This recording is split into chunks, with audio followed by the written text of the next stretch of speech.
மதுரையின் அடையாளங்களில் மணக்கும் மல்லிகையும் ஒன்று.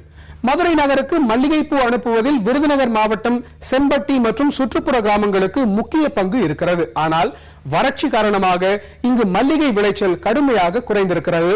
இது குறித்த ஒரு செய்தி தொகுப்பை இப்போது பார்க்கலாம்.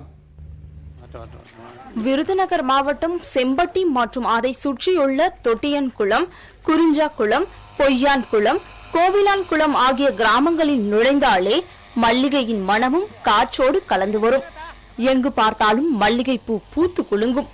இங்கு விளையும் மல்லிகை மதுரைக்கு பயணித்து அங்கிருந்து சிங்கப்பூர் வரை கூட பறந்து சென்றன.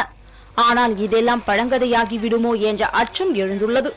வறட்சியால் மல்லிகை பயிராகும் பரப்பளவு 1500 ஏக்கரில் இருந்து இன்று 50 ஏக்கராக குறைந்து விட்டதுதான் காரணம்.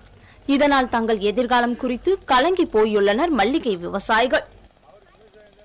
இந்த மாதிரி ஒரு வறட்சி எந்த காலத்திலயுமே நாங்க பார்த்ததே கிடையாது. இந்த வட்டம் அந்த மாதிரி குடிய தண்ணி கூட எங்களுக்கு ரொம்ப சிரமமா இருக்கும்.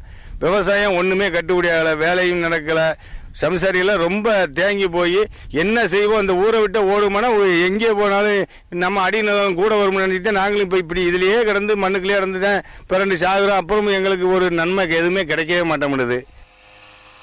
உடனடியாக மழை பெய்தால்தான் இருக்கும் செடிகளையாவது காப்பாற்ற முடியும் என வருந்துகிறார்கள் விவசாயிகள்.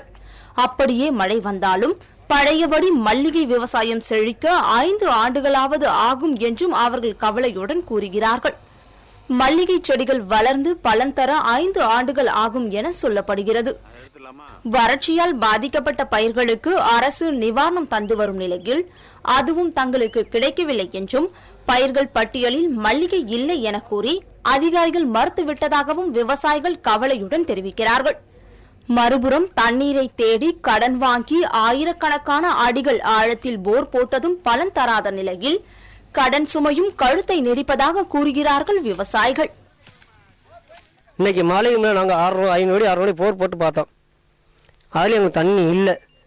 இன்னைக்கு என்ன செய்யறோம், நாங்கள் இன்னைக்கு எங்களுக்கு வாழ்வா சாவாண்டு பால்ட்டி அடிச்சு நாங்கள் கையில் வச்சுக்கிட்டே இருக்கோம். நாங்கள் எப்படா கடங்காரங்க கேட்குறாங்க, கடன் வாங்கி போர் போட்டோம், தண்ணியும் இல்லை. இன்னைக்கு கடங்காரங்க விரட்டுறாங்க.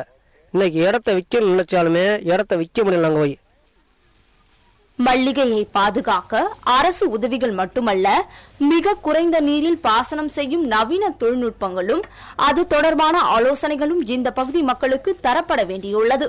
புதிய தலைமுறைக்காக ராஜேந்திரனுடன் செய்தியாளர் சேஷகிரி மற்றும் கார்த்திகா.